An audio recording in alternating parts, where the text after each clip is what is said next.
বন্যার খবর জানতে এখন আমরা যাব আমাদের স্পেশাল করেসপন্ডেন্ট হাসান মাহমুদের কাছে। হাসান, আপনি বন্যা প্লাবিত বিভিন্ন এলাকা ঘুরেছেন গত কয়েকদিন, তো আপনি এখন কোন এলাকায় আছেন এবং সেখানকার বন্যা পরিস্থিতি কেমন লক্ষ্য করছেন?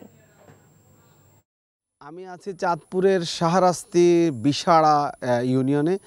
চাঁদপুর শাহরাস্তি অঞ্চলটির যতটুকু ঘুরেছি প্রায় বেশিরভাগ অঞ্চলই কিন্তু পানিতে ডুবে আছে, এখনও পানি কিন্তু নামছে না।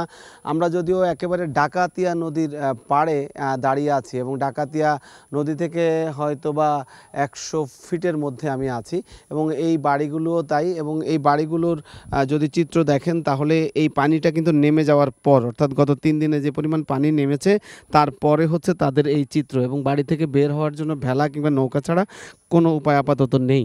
এবং এইখানের মানুষ গত 3 থেকে 4 দিনই এই সংকটে ভুগছেন। মূলত ফেনী থেকে উজান থেকে যে পানি নেমে এসেছে সেটি যেমন ফেনীকে ডুবিয়ে প্লাবিত করেছে, সেদিকে ফেনী অঞ্চলের পানিটা এই দিকে নোয়াখালী হয়ে চাঁদপুর রামগঞ্জ হয়ে যখন নামছে ঠিক তখন এই জায়গায় প্রতিটি ঘর বাড়ি কিন্তু প্লাবিত হচ্ছে এবং মানুষের দুর্ভোগের চিত্র এখানে বাড়ছে।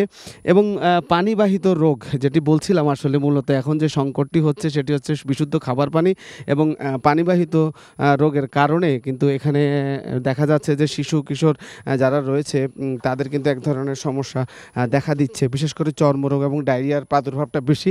এবং এরা বলছেন যে এদের এই এলাকায় খুব বেশি ত্রাণ যে পৌঁছেছে ব্যাপারটি তা না, তবে তারা কিছু পেয়েছেন। আমরা এমনও দুর্গম অঞ্চলে এখানের শাহরাস্তির রয়েছে যে এই জায়গাটিতে দেখেছি যে পর্যাপ্ত ত্রাণও সেখানে পৌঁছে নেই।